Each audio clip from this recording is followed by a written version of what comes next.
सिद्धाणं नमो आयर्याणं नमो उवज्जायाणं नमो लोये सौवसाहुणम् एषो पञ्चणमुकारो सौवपावपणासनो मङ्गलाणं च सौवेशिं पडमं हवै मङ्गलम् ॐ नमो अरिहन्ताणम् महादेव्या कुक्षिरत्नं शब्दजितर्वात्मजं राजचन्द्रम् अहं वन्दे तत्त्वलोचनदायकं प्रभुतत्त्वलोचनदायकम् जे स्वरूप समझा विना पाम्यो दुख अनंत समझाव्यो ते पदनम श्री सद्गुरु भगवन परात्पर गुरुवे नमः परम्पराचार्य गुरुवे नमः परम गुरुवे नमः साक्षात् प्रत्यक्ष सद्गुरुवे नमो नमः। अनंत अनंत भाव भेद थी भरेली भली अनंत अनंत नाय निक्षेपे व्याख्यानी छे सकळ जगत हित कारिणी हारिणी मोह तारिणी भवाब्धि मोक्ष चारिणी प्रमाणी छे उपमा आप्यानी जेने तमारा कविते व्यर्थ आपवाथी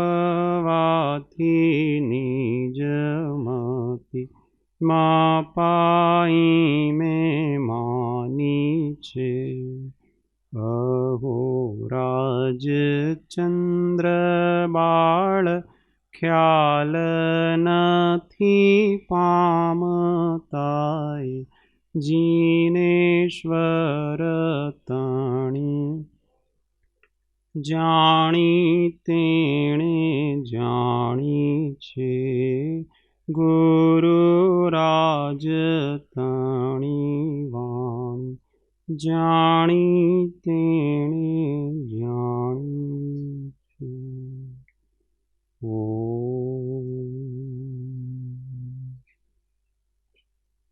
जय सद्गुरुवंदन जय जय जय सद्गुरु।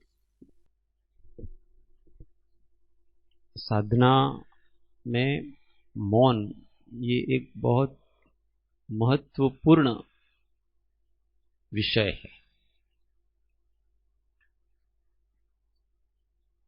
अंतर्मुख साधना के लिए उपयोग को बहुत एकाग्र करने के लिए शक्ति चाहिए। जिसके पास शक्ति नहीं होती है ना, उसका उपयोग चंचल रहता है। इसके लिए अपने शक्ति तो सबके पास अभी लिमिटेड है। ये अपना मनुष्य शरीर और सहनन है, तो लिमिटेड शक्ति लेकर के आए हुए, थोड़ी बहुत कम ज्यादा हो सकती है, पर एक लिमिट है उसकी। और हमारी शक्ति जितनी हमारे पास है वो पांचों इंद्रियों के द्वार से निरंतर बाहर निकलती है, बाहर प्रवाहित होती है वो शक्ति। और उन सब में अधिक रसना इंद्रिय के द्वारा, मतलब बोलने से शक्ति बाहर निकलती है। क्योंकि बोलने के लिए बहुत अधिक प्रयत्न करना पड़ता है, देखने के लिए बहुत प्रयत्न नहीं करना पड़ता है, सुनने के लिए बहुत प्रयत्न नहीं करना पड़ता है, स्पर्श करने के लिए बहुत प्रयत्न नहीं करना पड़ता है। पर जब बोलना होता है तो हमको अधिक ऊर्जा लगानी पड़ती है। इसलिए बोलने से बहुत अधिक अपनी ऊर्जा, एनर्जी, वीर्य का क्षरण होता है। ऐसा कहते हैं कि 1 घंटा बोलो और 7 किलोमीटर चलो, 7 किलोमीटर चलने में जितनी शक्ति व्यय होती है उतनी शक्ति 1 घंटा बोलने में व्यय होती है। अब 7 किलोमीटर चल के आया हुआ व्यक्ति कितना थका हारा होता है, उसको कहो तुम ध्यान करने के लिए बैठो, उसका मन लगेगा? किसी में नहीं लगेगा, सो जाएगा, जड़ के जैसा पड़ा रहेगा। ऐसे हम अधिक बोलते हैं तो हमारा चित्त चंचल होता है, एकाग्र नहीं रह पाता है, हम अंदर से एनर्जेटिक महसूस नहीं करते अपने आप को। और जो मौन रहता है ना, ज्यादातर कम बोलता है, वो अपने आप को अंदर से भरा भरा सा महसूस करता है और उसके अंदर धैर्य बहुत आ जाता है। धीरज जिसको कहते हैं ना, शक्ति के बिना धैर्य नहीं रह सकता आपके। इसलिए जिसकी शक्ति कम होती है ना, वो ही ज्यादा बड़बड़ करते हैं और वो ही ज्यादा उत्तेजित, जल्दी जल्दी उत्तेजित हो जाते हैं। और जो धैर्यवान पुरुष होते हैं वो शांत प्रकृति के होते हैं। कितनी भी प्रतिकूलता आ जाए उनका धैर्य डिगता नहीं है, वो घबराते नहीं है कभी। क्यों? क्योंकि शक्ति है उनके अंदर। और दुर्बल व्यक्ति जल्दी जल्दी प्रतिक्रिया कर लेता है, जल्दी जल्दी क्रोध कर लेता है, जल्दी जल्दी मान कर लेता है। सब कषाय दुर्बलता का सूचक है। इसलिए शक्ति का संचय करना चाहिए। तो पांचों इंद्रियों को संकोच के रखना, ये तो साधक का कर्तव्य है। उसमें रसना इंद्रियों को संकोच के रखने के लिए मौन जरूरी है। बोलो मत। बहुत से लोग ऐसा कहते हैं कि तुम इशारे से हां हूं करते हो, इससे अच्छा तो बोलो, पर यह उनकी गलतफहमी है। संकेत से कर लेते, उसमें शब्द का उच्चारण नहीं करना पड़ता हमको, इसलिए हमारी उतनी एनर्जी बच जाती है। इसलिए कभी संकेत से काम करना पड़े तो कर लेना, बोलना नहीं। क्योंकि एक बार बोले तो फिर इसकी कोई सीमा नहीं है, फिर आप बोलते ही रहोगे।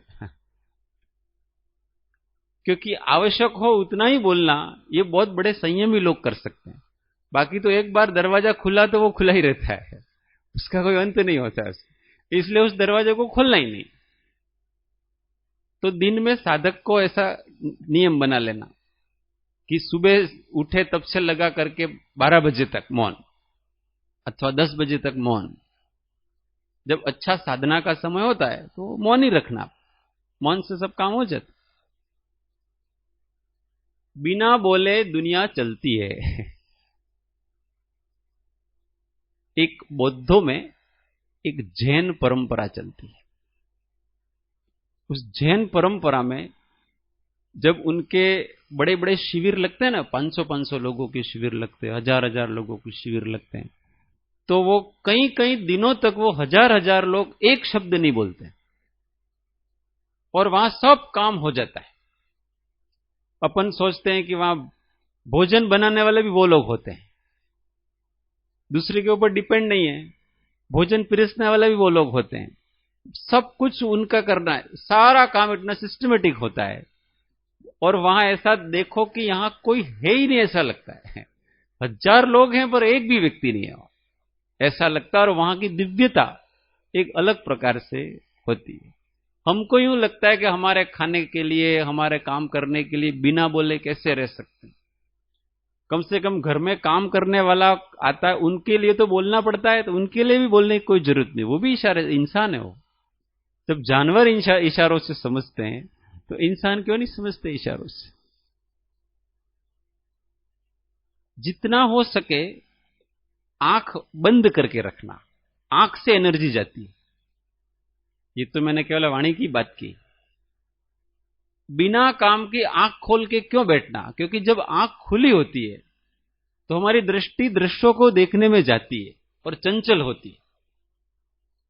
इसलिए जब स्वाध्याय श्रवण कर रहे हैं तो काहे को आंख खोल के बैठना, आंख बंद करके बैठो, एनर्जी बची रहेगी जो आंख से जाती है। और पदार्थ को देखते हैं तो इष्ट अनिष्ट पना होता ही है। नजर कहीं न कहीं घूमेगी तो उसके प्रति कुछ न कुछ तो राग भाव द्वेष भाव जागेगा ही जागेगा, नहीं स्फुरणा भाव बदलेंगे अपने। और वहां आंख बंद करके बैठे हैं और वो शब्द अपने भीतर आ रहे हैं, उन शब्द के अर्थ का चिंतन कर रहे हैं और हम सत्संग को पी रहे हैं। सत्संग सुनने की वस्तु नहीं है, सत्संग पीने की वस्तु होती है। ऐसे हर एक इंद्रियों को बचा करके रखना चाहिए। इसमें ये शब्द वाणी है वो बहुत महत्व रखती है।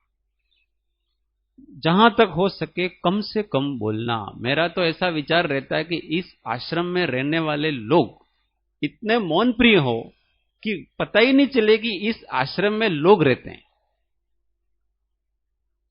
पता ही नहीं चलना चाहिए। जब हम भोजनालय में जाते हैं, वहां 50-60 लोग बैठ करके भोजन करते हैं, तो बाहर से कोई व्यक्ति आता है तो उसको पता ही नहीं चलना चाहिए कि इस भोजनालय में लोग बैठे हुए हैं। चल रहा है, बर्तनों की कहीं आवाज आती है तो पता चलता है कि यहां 50 लोग बैठ करके भोजन कर रहे हैं, बाकी पता ही नहीं चलता है। पर ये अपने यहां की कमी रही है। हम मौन नहीं पाल सकते, बिना काम के बोलते रहते हैं। बोलने का समय रखो फिक्स, बस। वास्तव में हम जब मौन रखते हैं तो केवल मौन नहीं रख रहे हैं, हमारे संयम की बहुत बड़ी साधना है। क्योंकि अंदर से तो बोलने की इच्छा होती है और हम उस इच्छा का निरोध करते हैं। बोलने की इच्छा होती है और हम नहीं बोलते हैं, तो संयम गुण डेवलप होता है, तपस्या का गुण डेवलप होता है। तपस्या नाम ही उसका है कि इच्छा होती है और उस इच्छा को दबा देना, इसका नाम तपस्या कहलाता है। तो ये तप भी है, संयम भी है, और बहुत सारे साधना के द्वार ये मौन खोल देता है। इसलिए मौन बहुत अच्छी वस्तु, बड़ी वस्तु। अंदर हमेशा शांति रहती है मौन से। तो मौन सब पालें, अच्छा जितना हो सके उतना पालें। आवश्यक हो उतना काम कर लिया, हो गया काम, बस। चलो, ये तो प्रासंगिक वस्तु थी, अपने संसार भावना चल रही। पृष्ठ संख्या 73 संसार भावना, सब एक साथ बोले। जन्म मरण अरु जरा रोग से सदा दुखी रहता, द्रव्य क्षेत्र अरु काल भाव भव परिवर्तन सहता, छेदन भेदन नरक पशु गति वध बंधन सहना, राग उदय से दुख सुर गति में कहाँ सुखी रहना, भोगी पुण्य फल हो इक इंद्री क्या इसमें लाली, कुतवाली दिन चार वही फिर खुरपा अरु जाली, मानुष्य जन्म अनेक विपत्तिमय कहीं न सुख देखा, पंचम गति सुख मिले शुभाशुभ को मेटो लेखा, पंचम गति सुख मिले शुभाशुभ को मेटो लेखा। संसार भावना में कल अपनों ने 5 प्रकार के परावर्तनों के स्वरूप की संक्षिप्त में जानकारी की थी और सबके सिर चकराए थे। तो ये कोई काल्पनिक वस्तु नहीं है, ऐसा परिभ्रमण हमने किया है, हमारी बात चल रही है, हम दूसरे की बात नहीं करते। इसलिए हमको बुद्धि में समझ में नहीं आए तो कोई बात नहीं, परंतु ये सब कल्पनाएं हैं, ऐसा करके इस बात के ऊपर अश्रद्धा नहीं करना। ये कल्पना नहीं है, ये फैक्ट है। क्योंकि सर्वज्ञ भगवान के शासन में कोई काल्पनिक बातें, झूठी बातें नहीं की जाती हैं कि इनको डराने के लिए झूठ मूठ का कहो, ऐसा कोई डराने के लिए यहां बातें नहीं की जाती है। नहीं तो आचार्यों को असत्य का दोष लगता है। कभी कभी हम किसी पाप से बचाने के लिए मान लो झूठ कह दें उसको, तो झूठ से कभी सत्य का पालन नहीं होता है।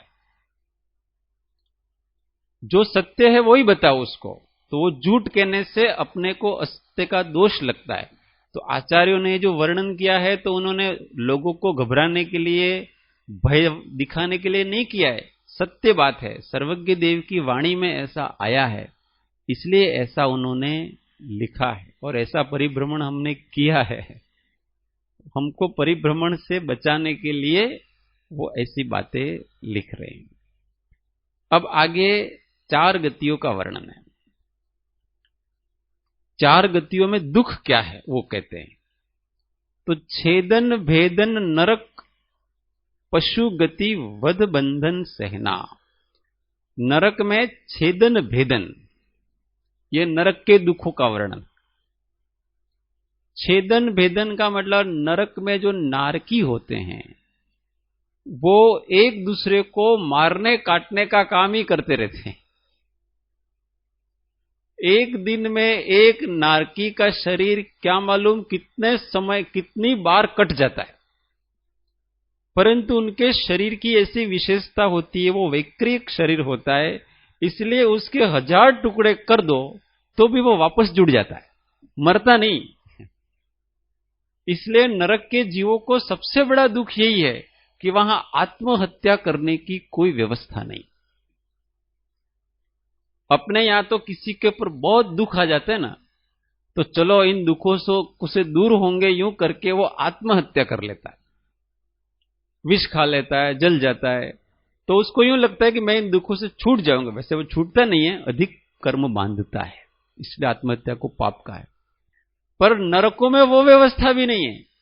वहां नारकी जीव एक दूसरे से के दुख से इतना पीड़ित है कि वो हर क्षण मरने की इच्छा करता है, परंतु वो मर नहीं सकता। उसके 1000 टुकड़े दूसरे नारकी कर देते हैं, उसको गरम गरम तेल की कड़ाइयों में पीसा जाता है और वो वैतरणी नदी में डालते हैं। वो नरकों का वर्णन आचार्यों ने किया है कि अपने रोंगटे खड़े हो जाएं। तीर्थंकर देव भी ऐसा कहते हैं कि तीर्थंकर की वाणी भी उसको नहीं कह सकती। तीर्थंकर की वाणी भी नरक के नारकी के दुखों का वर्णन नहीं कर सकती, तो हमारी तो बात ही क्या है, हम उसके दुखों का वर्णन नहीं कर सकते। और ऐसे दुखों को वो सागरों तक, हजारों वर्ष नहीं, करोड़ों वर्ष नहीं, अब्जों वर्षों नहीं, सागर का मतलब अपने यहां 7 महासागर है ना, उन 7 महारस सागरों का भी असंख्यात गुणा स्वयंभू लवण समुद्र है। उनका असंख्यात में गुणा करो, इस 7 महासागरों के पानी जितना है, उसका असंख्यात गुणा स्वयंभू रमण समुद्र है। और उस समुद्र में जितनी बूंदे हैं ना, उतने वर्षों तक वो जीते हैं। वहां सागर इतने होते हैं, जीते रहते हैं। 1 मिनट का, 1 सेकंड का जो अपना रौद्र परिणाम है, वो ऐसे नरक के आयुष्य को बंधन करता है और वह सागरों तक ऐसी परिस्थिति में रहना पड़ता है। तो ये छेदन भेदन, छेद देते हैं, भेद देते हैं। वहां की पृथ्वी, अपने को तो सबको पता ही है कि वहां के 5 प्रकार के मुख्य रूप से दुख नरकों के कहे। किसको याद है? नरकों में 5 प्रकार के दुख मुख्य रूप से कहे हैं। किसको याद? बहुत प्रसिद्ध हैं। एक एक बोलो, कोई बात नहीं। 5 प्रकार के। पहले तो सबसे प्रथम दुख है वहां की भूमि का स्पर्श। मतलब क्षेत्र के स्पर्श से, वो क्षेत्रजन्य सुख कहलाता है। वहां का क्षेत्र मतलब नरकों की 7 भूमियां हैं। ये कोई कल्पना ही नहीं हो। अपन जहां रहते हैं वो जो मध्य लोक की भूमि है, वो अपन नरक की पहली भूमि के सबसे ऊपर वाले भाग में रहते हैं। ये नरक की पहली भूमि है रत्न प्रभा। इसके 3 भाग हैं, पंख भाग, खर भाग और अबहुल भाग। सबसे ऊपर का भाग है वो खर भाग है। उस खर भाग की 16 पृथ्वियां हैं। उन सबसे ऊपर की पृथ्वी जो है चित्रा पृथ्वी, उसके सबसे ऊपर हम रहते हैं, इसलिए यहां नरक के दुख नहीं है अपने।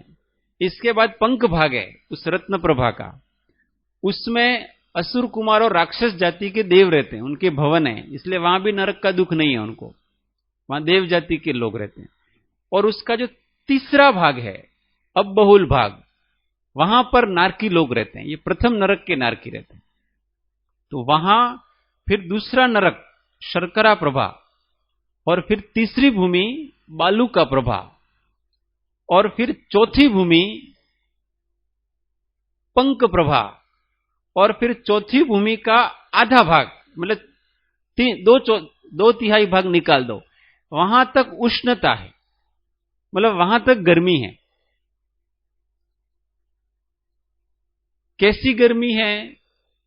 तो वो बताते हैं आचार्य महाराज कि 1,00,000 योजन का लोहे का गोला, कितना? 1,00,000 योजन का लोहे का गोला वो उन पृथ्वियों पर जाकर के रखते हैं, तो एक क्षण में वो गोला है वो उस गर्मी से पिघल जाता है। ऐसी गर्मी होती है वहां पर। उस गर्मी में ये नारकी जीव रहते। और जो उष्ण प्रधान है, पीछे के 2-2.5 लगभग, वो शीत प्रधान नरक है, वहां शीतलता है। तो वहां पर शीतलता इतनी है कि ये जो पिघला हुआ गोला है ना 100 योजन का, वो वहां पर जाकर के रख दो तो वो क्षण मात्र में जम जाता है, बर्फ की तरह। हाँ।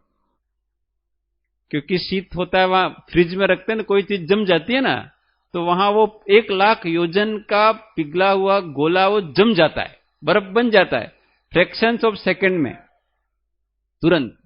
इतनी सर्दी है। और नारकी का जो अशुभ वैक्रिक शरीर है, वो इस इतनी गर्मी को और इतनी सर्दियों को वो सह लेता है। दुख तो बहुत होता है, इसलिए वो फट जाता है शरीर, पर मरने की कोई व्यवस्था, वापस जुड़ जाता है। जैसे पारा होता है वो बिखर जाता है और वापस जुड़ जाता है ना, ऐसे उनका शरीर होता। तो ये क्षेत्रजन्य सुख है, दुख है नरक का। दूसरा,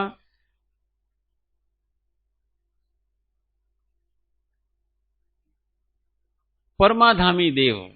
परमाधामी देव मतलब असुर कुमार जाति के देव होते हैं जो पंक प्रभा में रहते हैं। वो वहां जाकर के उनको, नारकियों को पूर्व जन्म का वैर याद कराते कि देखो ये तेरे पहले जन्म में ऐसा दुख दिया था, तेरे को ये कष्ट दिया था। एक दूसरे को भिड़ाते हैं और अन्य प्रकार से वो बहुत सारा शस्त्र बना करके उनको दुख देते हैं। तीसरा दुख कौन सा है?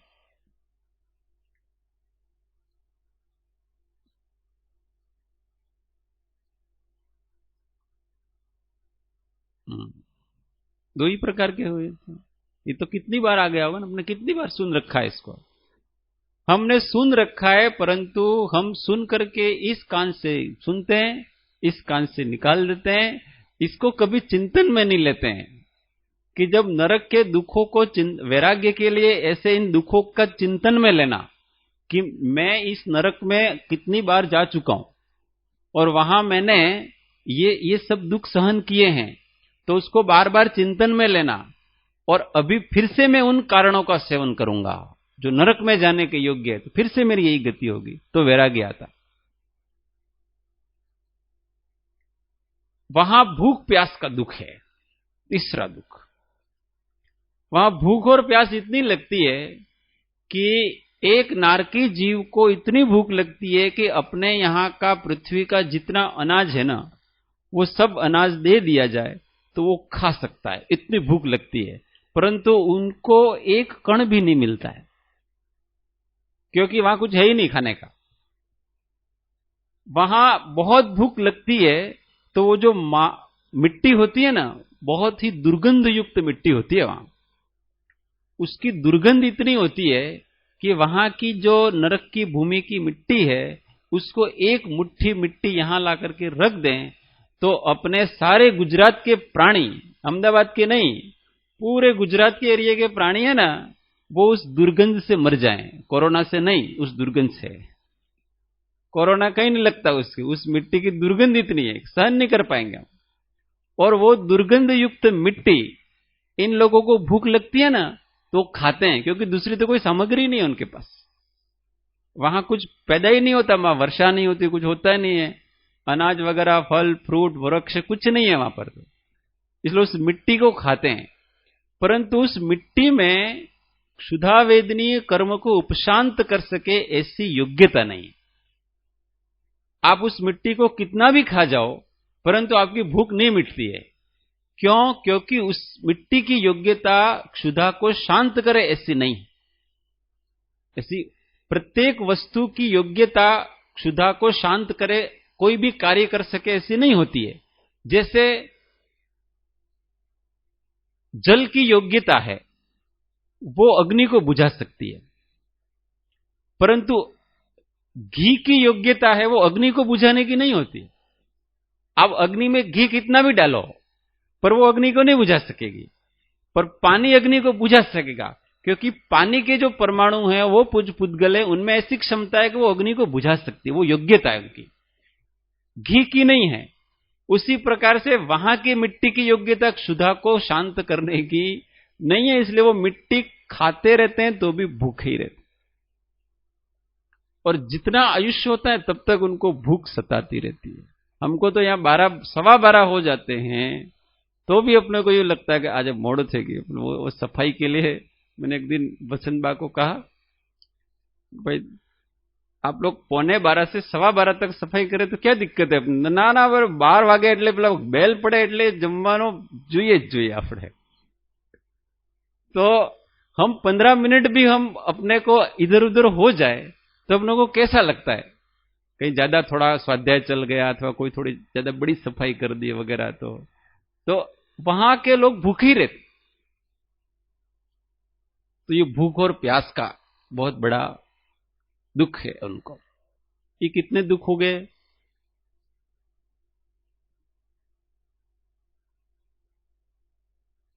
चलो 3 दुख हो गए। फिर उनके परस्पर का दुख है।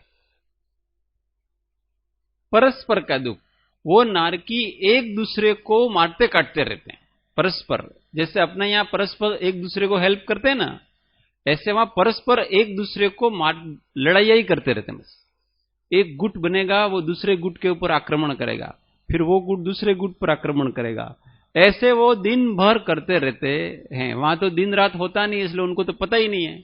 वहां तो कोई निद्रा लेता न, ऐसा तो है नहीं कि सोते नहीं है ये नारकी। स्वर्ग के देव भी नहीं सोते और नारकी भी नहीं सोते। उनके इसी प्रकार के कर्म का उदय है कि वो दर्शनावर्णीय का ऐसा क्षोभक्षम होता है कि उनको नींद नहीं आती है, लड़ते झगड़ते रहते हैं। अपने यहां तो क्यों? क्योंकि उनका जो अशुभ विक्रियक शरीर होता है ना, विक्रियक शरीर की शक्ति बहुत होती है, शक्ति होती है, इसलिए वो थकान नहीं लगती उनको कोई भी काम करते हैं तो। जैसे देव लोगों के शुभ विक्रियक शरीर होता है, एक काम को वो हजारों वर्षों तक करते रहें पर उनको थकान नहीं लगती है। उनके शरीर की ऐसी क्षमता है, उनके वीर्यांतरा कर्म का क्षयोक्षम ऐसा उस शरीर के माध्यम से निमित्त से हो गया है। ऐसे ही नारकियों के शरीर की भी शक्ति इतनी होती है कि वो कितना भी दिन भर मार काट करते रहें परंतु वो थकते नहीं है। अब थकेंगे नहीं तो वो दर्शनावरणी की उदीर्णा कहां से होगी? हमको नींद क्यों आती है पता है? हम थक जाते हैं इसलिए नींद आती है। अगर हम थके ही नहीं तो हमको कभी नींद नहीं आ सकती, इसलिए वो थकते नहीं है लड़ाई करते करते, इसलिए उनको कभी नींद आती। ये उनके शरीरगत, ये भवगत विशेषता है। ये सारे सारे उस भव में जाते हैं और ऐसी विशेषता ऑटोमेटिक आ जाती है। यहां व्यक्ति दुबला पतला शक्तिहीन है और वहां जाकर के ऐसा शरीर बन जाता है ऑटोमेटिक। ये सारी स्वचालित व्यवस्थाएं हैं। यहां तो पड़ा पड़ा अभी इस हाथ को यहां अपने आप हाथ भी नहीं उठा सकता था, ऐसी अवस्था थी। और वहां नरक में जाता है तो अंतर्मुहूर्त में शरीर बन जाता है और दूसरे को मारने काटने का काम कर लेता है। हाँ, यह विशेषता है उसकी। कितने दुख हो गए? 4 दुख हो गए। शीत क्षेत्र का अलग होता है, शीत उष्ण को अलग कर दो तो वो 2 दुख और हो गए। वहां वेद कषाय का बहुत भयंकर दुख होता है। वो नपुंसक, सारे नारकी नियम से नपुंसक होते हैं, परंतु उनको स्त्री पुरुष की इतनी जबरदस्त अभिलाषा होती है, परंतु वहां ऐसी कोई व्यवस्था ही नहीं। इसलिए वो वेद कषाय की उदीर्णा निरंतर उनके होती रहती है और निरंतर वो काम पीड़ा से पीड़ित होते रहते हैं। ये तो मुख्य रूप से 5 प्रकार के बताए, बाकी बहुत दुख ही दुख है, वहां क्षण मात्र भी सुख नहीं है। ऐसा का ऐसा जान करके क्या करना? रौद्र ध्यान का त्याग करना। रौद्र ध्यान किसे कहते हैं? अति हिंसक परिणाम, तीव्र झूठ, बड़ा झूठ बोलना, बड़ी हिंसा करना, बड़ी चोरी करना, बड़ी कुशील का सेवन करना और बहुत अधिक आरंभ और परिग्रह रखना, निर्ध्वंस परिणाम रखना, पाप से डरना नहीं। इन शॉर्ट, रौद्र परिणाम नरक नहीं जाना, नरक जाना है किसी को तो पाप से मत डरो, निर्भय होकर के पाप करो और पाप करके प्रसन्न हो तो नियम से आपको नरक की सर्टिफिकेट मिल जाएगी। कोई नहीं रोक सकता है वहां जाने से अपने। तो जिसको जाना है वैसा करो और जिसको नहीं जाना है उसको पाप से डरना, भोगों से डरना, विषयों के सेवन से डरना। तो डरेंगे तो वहां पर नहीं जाएंगे। फिर पशु गति में बताया, ये तो नरक गति की बात। पशु गति में वध बंधन सहना। वध और बंधन, पशु होते हैं वो पराधीन होते हैं। बड़े जानवर छोटे जानवरों को मार देते हैं, मनुष्य हैं वो बड़े बड़े जानवरों को मार देते हैं। तो एक दूसरे को ये वध करते रहते हैं, मारते रहते हैं। हिरण हमेशा शेर से डरता है, शेर मनुष्य से डरता है, मनुष्य उन्हीं से डरता है। ये डरते रहते हैं सब। और बंधन का मतलब मनुष्य आदि उनको बांध करके रखते हैं। हम अपने घर में बांध के रखते हैं कि नहीं रखते हैं? गायों को बांध के रखते हैं, भैंसों को बांध के रखते हैं, बैलों को बांध के रखते हैं, पालतू पशु दिन भर बांध करके रखते हैं।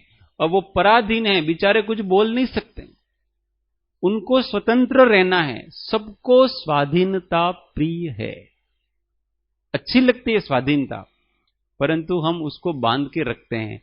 तो उन्होंने भी पहले बांध के रखा था इसलिए आज उनको कोई बांध के रख रहा है। जिसको आप पराधीन करोगे तो वो पराधीन। इसलिए किसी को भी बांध के मत रखना, मनुष्य को भी नहीं। अपने घर में नौकर है, उसको भी उसकी ड्यूटी पूरी हो जाती है, इसके बाद ओवर काम नहीं कराना। ओवर काम कराते हो तो हमने उसको बांध के, नहीं तू यहां बैठ, कोई काम नहीं है तो भी तू तेरे घर मत जाना, यहां बैठ, हमने बांध के रखा उसको। अब उसका काम भाई पूरा हो गया है, उसके समय पूरा हो गया है, तो भी जबरदस्ती बिठा के रखा है। तारे कहीं काम नहीं हो नहीं तो यहां बैसी रहे, तो बांध के रखा हमने उसको बेचारे को जाना है, उसका भी घर है, उसके भी बच्चे हैं, उसकी भी पत्नी, उसको भी सब करना है ना। परंतु हम पैसा देते हैं इसलिए उसको बांध के रखा है। पूर्व में उसने ऐसा किया था, आज हम ऐसा कर रहे हैं, कल हम नौकर होंगे, वो हमारा मालिक होगा। ये तो प्रकृति का ऐसा नियम है। और जो पालतू पशु वगैरह रखते हैं उसको समय पर हम छोड़ते नहीं है, ये बहुत बड़ा पाप कहलाता है। अभी मैं साबरकाठा में मैं एक दिन लक्ष्मीपुरा गया, तो वहां अपने एक साधक हैं, तो वो उनका बाड़ा दिखाने ले गए। बाड़ा मतलब जहां गाय भैंसे रखते हैं, वो बाड़ा दिखाने ले गए। तो उनके बाड़े में लगभग 8-10 गाय थी और 8-10 भैंसे थी, उनके छोटे छोटे बच्चे थे और ऐसा स्थान था उनका। फिर मैंने उनको पूछा कि भाई इनको चरने के लिए आप कहां ले जाते हो, जंगल में कहां ले जाते हो? तो हमें तो આપણે અત્યારે તો ચરવાનું તો કંઈ છે જ નહીં, એટલે અત્યારે તો અમે કંઈ લઈ જ નથી જતા એમ। તો મને પૂછા તો પછી તમે આ બધાને અહીંયા આખો દિવસ બાંધી રાખો છો, तो बीजू हमारे पास कोई उपाय नहीं बोले वो 24 घंटे बांध के रखते। और थोड़ा बहुत उनके कंपाउंड में कितना है, अपना इतना आश्रम जितना भी नहीं है, आधा उसका, इतना हरेक के इतना होता है। गाय भैंस रखते हैं, बस वहां थोड़ी देर के लिए छोड़ते हैं उनको, और बाकी पानी भी वहीं के वहीं, सब वहीं के वहीं देते हैं, और दूध उनका निकालते हैं, बेचते हैं, कमाते हैं, मस्त रखते हैं। अब ये कितना बड़ा पाप कि आप अपने स्वार्थ के लिए, अपने कमाने के लिए उनको दिन भर बिचारों को एक न एक जगह बांध के रखते। उनको घूमने फिरने की इच्छा है। पहले जंगल थे, आज सब किसानों ने सब जंगलों को खेत बना लिया, सारे पहाड़ काट काट करके खेत बना लिए। अब वो जंगल की भूमि ही नहीं रही। पहले तो रोज हम जाते थे ना, मैं भी गाय भैंस चराने जाता था, मुझे अच्छी तरह से पता है कि सुबह हमारे बुआ वगैरह वो जाते ना, उनके साथ हम भी जाते थे। तो सारे गांव के पशु एक साथ सब जंगलों में चल रहे, बड़े बड़े जंगल हमारे। पर आज सब जंगल खेत बन गए अथवा किसी की व्यक्तिगत संपत्ति बन गई। पशुओं के लिए स्वतंत्रता का कोई साधन नहीं।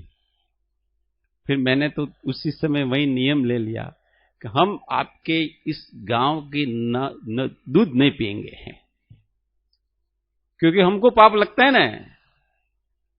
हम इस गांव का दूध हम नहीं पिएंगे, और जहां जहां ऐसा होगा हम उसका दूध नहीं पिएंगे। वैसे भी हम दूध बहुत कम पीते हैं, पर कभी आप पिलाओगे तब भी नहीं पिएंगे, क्योंकि ये पाप हमारे सिर चढ़ता है। और इस दूध का घी बनाओगे, हम घी भी नहीं खाएंगे। हम कोई उपयोग वस्तु यहां की करेंगे नहीं। इतना बड़ा ये सहन करना पड़ता है। क्यों? उन पशुओं ने ऐसे पाप किए थे, इसलिए उनको सहन करना पड़ रहा है। बांध बांध करके रखते हैं। आज हम वैसा करेंगे तो हमको भी वो भोगना पड़ेगा। हमारे घर में जो कमा करके हमको देता है ना, उसका हमें बड़ा सम्मान करना चाहिए।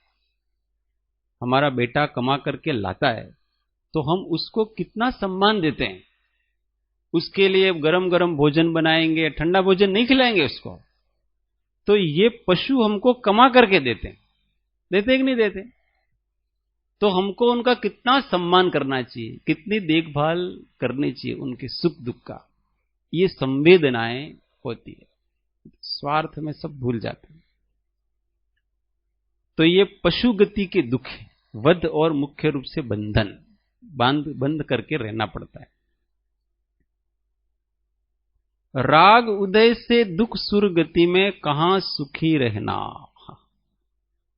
अब सुरगति की मतलब देवगति की बात कही कि राग के उदय से दुख सुरगति में।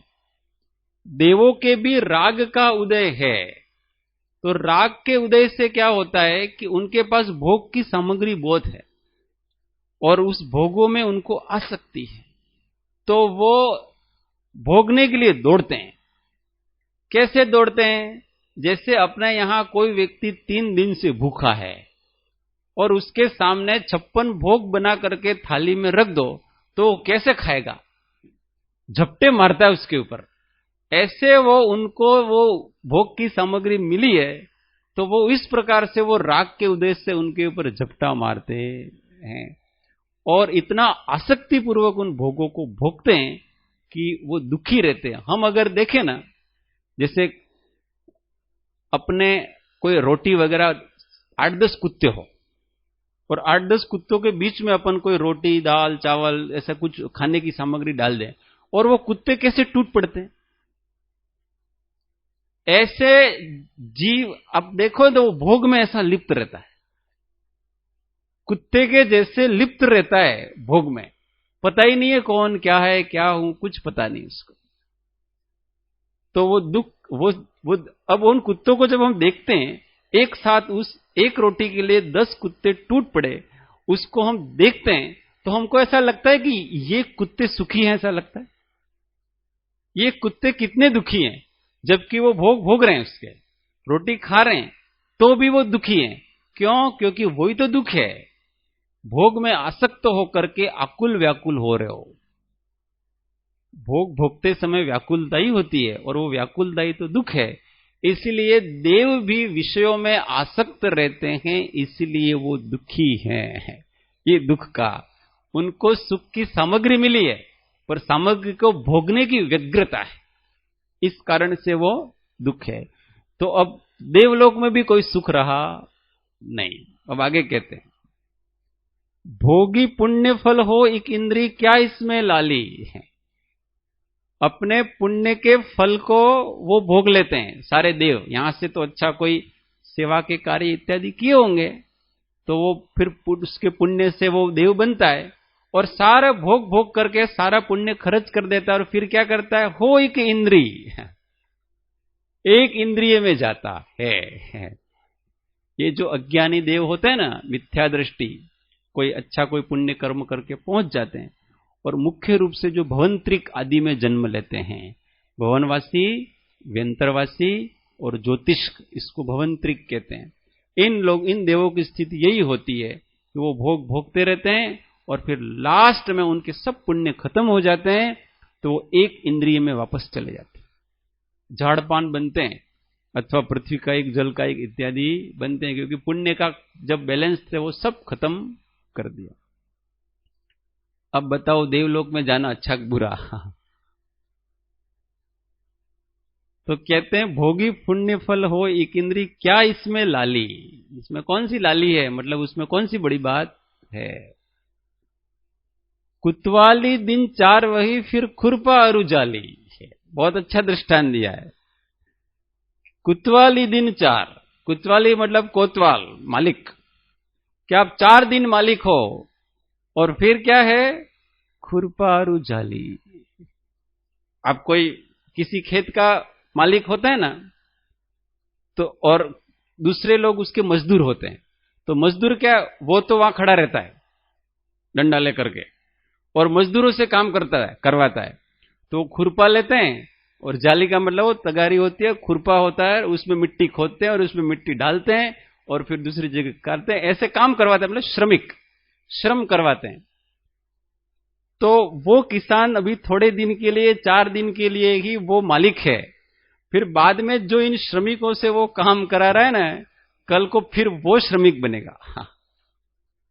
ऐसे ही थोड़े दिन इस देवलोक में जाकर के आपने सुख भोग लिए, 4 दिन की कुतवाली है ये, 4 दिन तक आप मालिक बन गए और इसके बाद फिर अनंत काल तक, क्योंकि देवलोक का आयुष्य कितना है, ज्यादा से ज्यादा 33 सागर।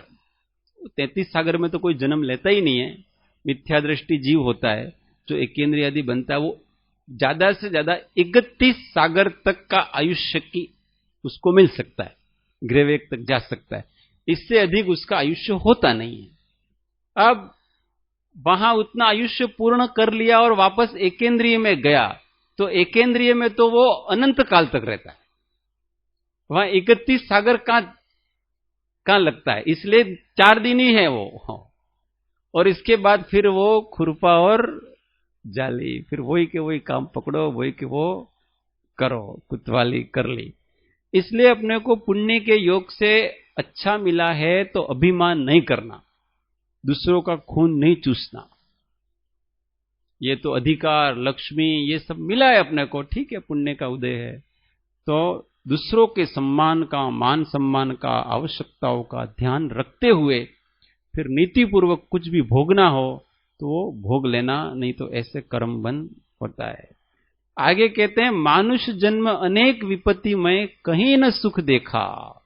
देव की बताया मनुष्य जन्म अनेक विपत्ति में, मनुष्यों में भी अनेक विपत्तियां है। 3 प्रकार के मुख्य दुख मनुष्यों के कहें, आधि, व्याधि और उपाधि। आधि किसको कहते हैं, मानसिक चिंता को आधि कहते हैं। अपने को मानसिक चिंता होती है कि नहीं होती है? बच्चा जन्म लेता और जैसे ही समझदार होता है वैसे ही उसके मानसिक टेंशन चालू। 2 साल का हुआ नहीं, चलो अब पढ़ने के लिए, पढ़ने में बेचारे को कितनी टेंशन होती है, बच्चों को पूछना, पढ़ने जाना पड़ता है ना, कितनी टेंशन है। फिर उसके ऊपर जिम्मेदारियों के बोझ आ जाते हैं, फिर आपने घर गृहस्थी बसाई तो चिंताओं के द्वार खुल गए सारे के सारे। उसका मन, उसका चित्त कभी भी शांत नहीं रह सकता है जिसके घर गृहस्थी बसी हुई है उसके। क्यों? क्योंकि नई नई समस्याएं आती रहती है, कभी जॉब संबंधी समस्या, व्यापार संबंधी, कभी नौकरी संबंधी, कभी घर संबंधी, कभी परिवार संबंधी, कभी बच्चों की, कभी पत्नी की, कभी मां की, कभी पिता की, कभी अन्य लोगों की।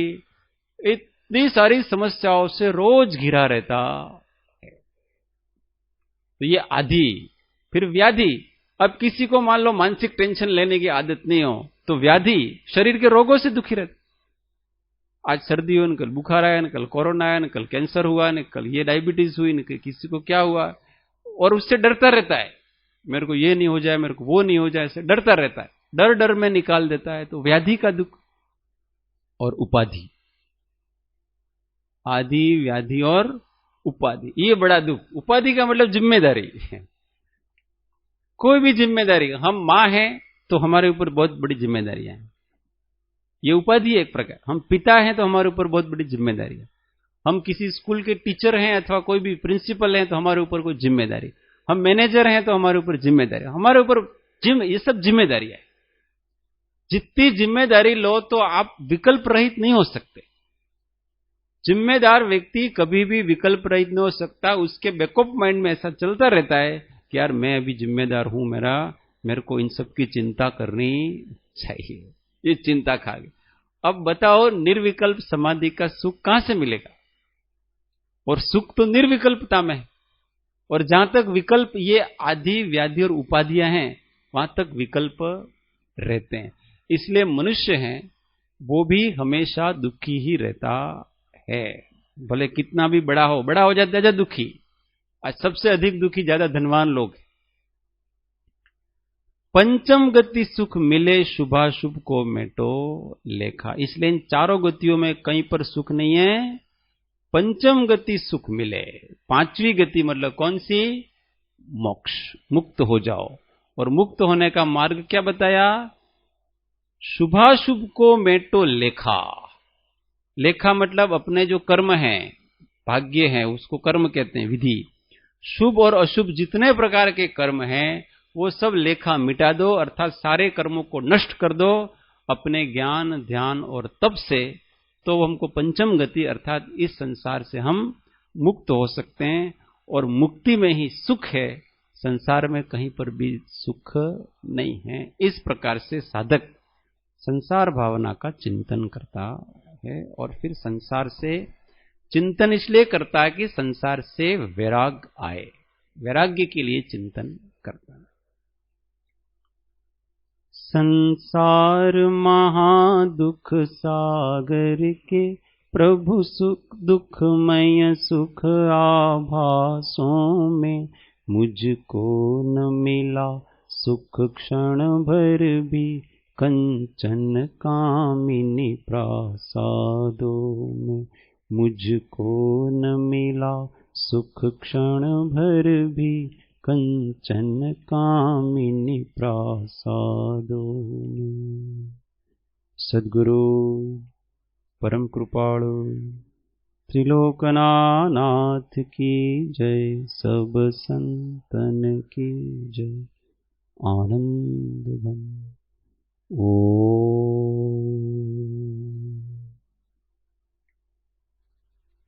एक मिनट मौन,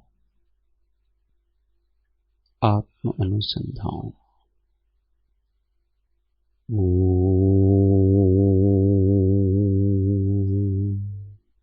शांति शांति शांति। जय सद्गुरु।